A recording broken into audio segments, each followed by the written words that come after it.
Assalamualaikum warahmatullahi wabarakatuh. Salam sejahtera untuk kita semua.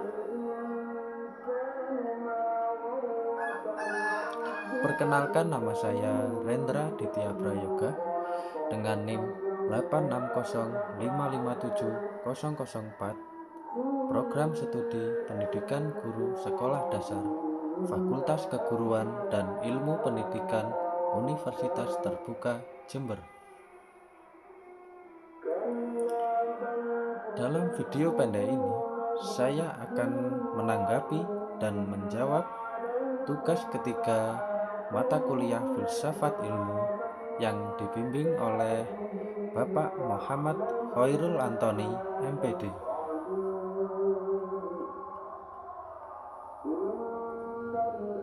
Oke, mari kita bedah satu persatu.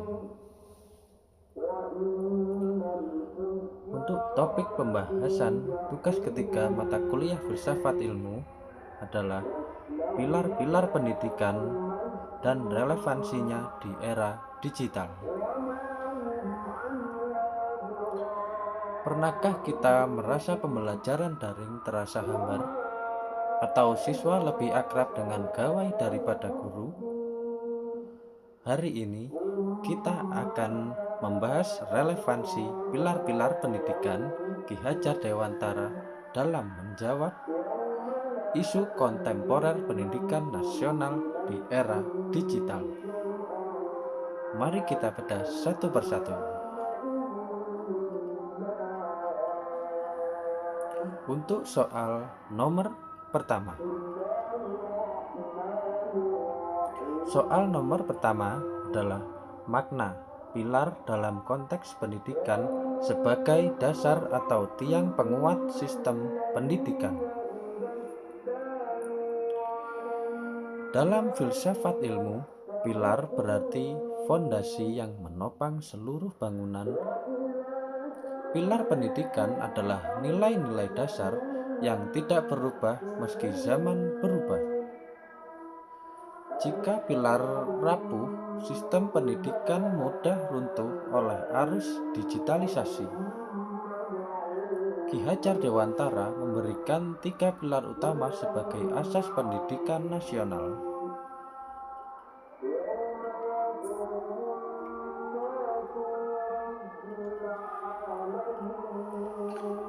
Makna pilar dalam pendidikan, demikian pula dalam pendidikan.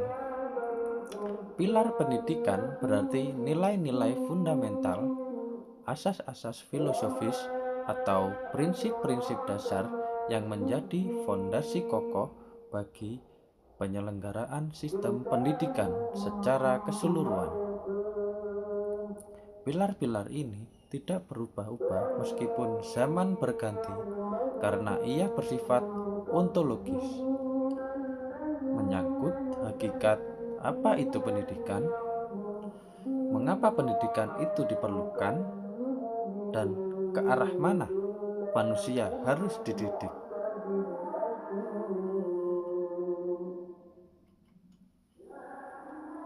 Oke, kita lanjut soal nomor kedua. Soal nomor kedua adalah prinsip dasar pendidikan menurut Ki Hajar Dewantara. Ing ngarsa sung tulodo, ing madya mangun karsa dan tutwuri handayani.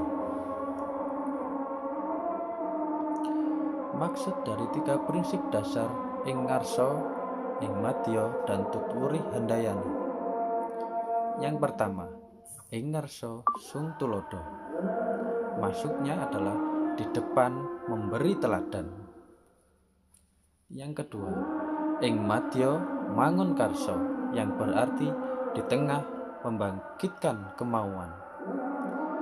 Yang ketiga, tutwuri handayani, yang berarti di belakang memberi dorongan. 3 prinsip ini menempatkan guru bukan sebagai satu-satunya sumber ilmu, tetapi sebagai pemandu belajar. Siswa adalah subjek yang aktif berkembang.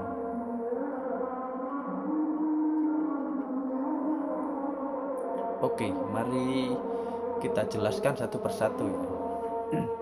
Yang pertama, maksud dari ing ngarsa sung tulodo. Prinsip pertama ini berarti bahwa seorang pendidik ketika berada di hadapan murid-muridnya harus mampu menjadi contoh atau panutan yang baik.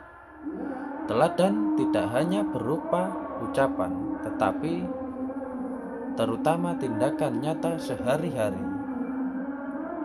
Seorang guru yang jujur, disiplin, sopan, dan memiliki integritas akan lebih berpengaruh daripada 1000 kata-kata nasihat. Dalam modul ditegaskan bahwa teladan adalah bentuk pendidikan yang paling kuat karena menyentuh aspek keteladanan moral, bukan sekedar pengetahuan. Yang kedua, maksud dari ing madya mangun karso.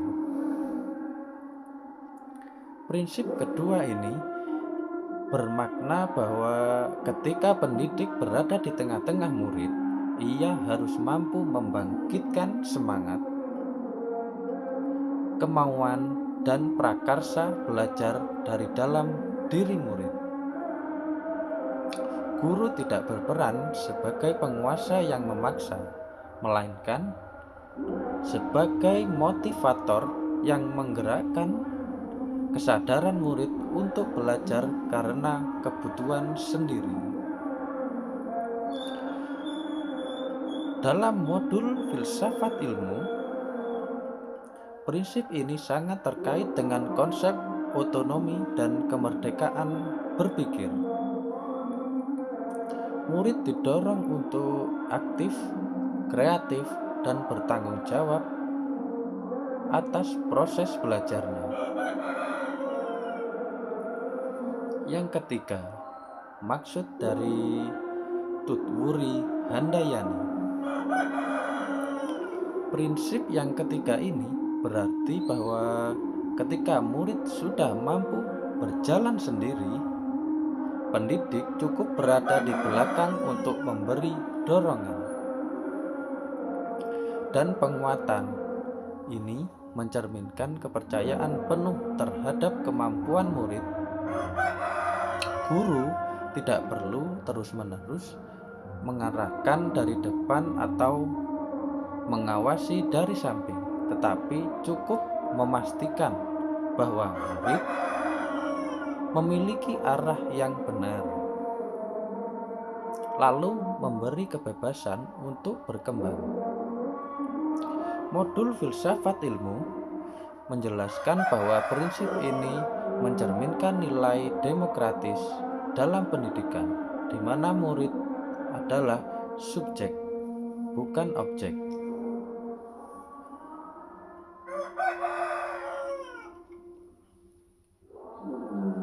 Oke, kita lanjut soal nomor ketiga. Soal nomor ketiga adalah analisis relevansi dan tantangan penerapan prinsip tersebut dalam era digital. Misalnya dalam pembelajaran daring, literasi digital, karakter peserta didik, dan peran guru. Oke, mari kita bahas satu persatu. Yang pertama, yang berhubungan dengan pembelajaran daring. Relevansi dan tantangan di era digital. Contoh ya, teladan. Ini maksud seperti ing ngarsa. Sulit ditampilkan ketika guru hanya muncul di layar kecil. Siswa kehilangan model perilaku langsung. Tantangannya adalah banyak guru belum siap menjadi role model digital. Misalnya disiplin waktu daring atau etika berkomunikasi di grup WA.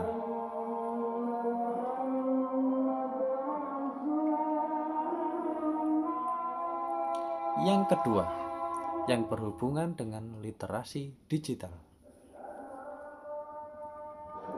Di Madya membangkitkan kemauan. Ini contoh seperti maksud dari ing Madya. Di Madya membangkitkan kemauan menjadi krusial. Guru bukan mengajari klik sana sini, tetapi memicu rasa ingin tahu kritis. Contoh aktualnya adalah maraknya hoaks pendidikan. Guru harus membangkitkan kemauan siswa untuk verifikasi sumber, bukan sekedar mengunduh tugas.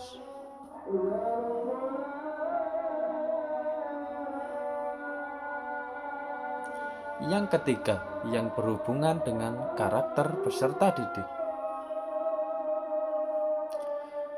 Sekarang era digital banyak sekali mengancam. Contohnya individualisme, instan, kurang empati, dan lain-lain. Disinilah Tutwuri Handayani bekerja. Guru di belakang memberi kebebasan, tetapi tetap memantau. Misalnya adalah project based learning dengan kolaborasi daring. Guru mendorong tapi tidak mendikte.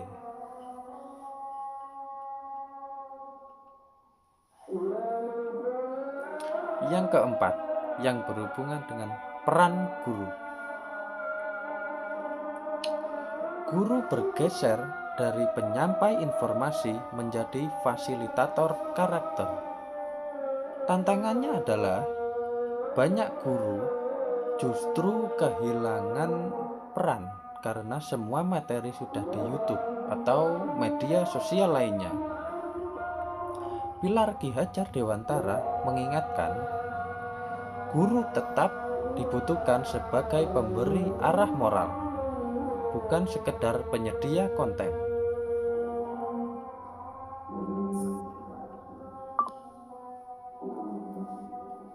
Baik, kita lanjut ke soal nomor 4. Soal nomor 4 adalah refleksi singkat tentang bagaimana pilar tersebut dapat menjawab persoalan pendidikan nasional saat ini. Mari kita bahas.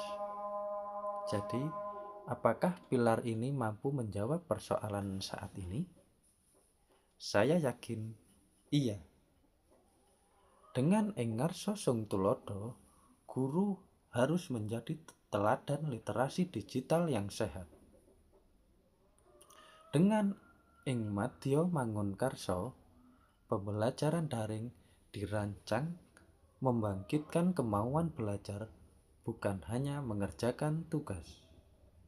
Dan yang ketiga, dengan Tutwuri Handayani, siswa diberi ruang eksplorasi tetapi tidak ada bimbingan orang dewasa.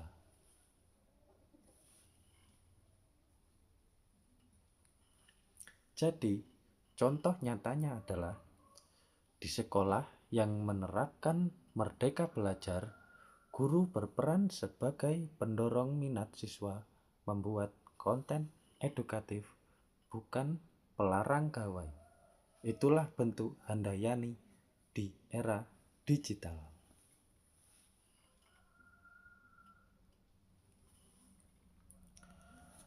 Jadi, kesimpulannya adalah pilar pendidikan Ki Hajar Dewantara bersifat filosofis, tak lekang oleh zaman. Tantangan digital justru menguji sejauh mana kita konsisten pada nilai teladan, kemauan, dan dorongan. Jika kita mampu menanamkan 3 pilar ini, pendidikan nasional akan kokoh menghadapi disrupsi apapun.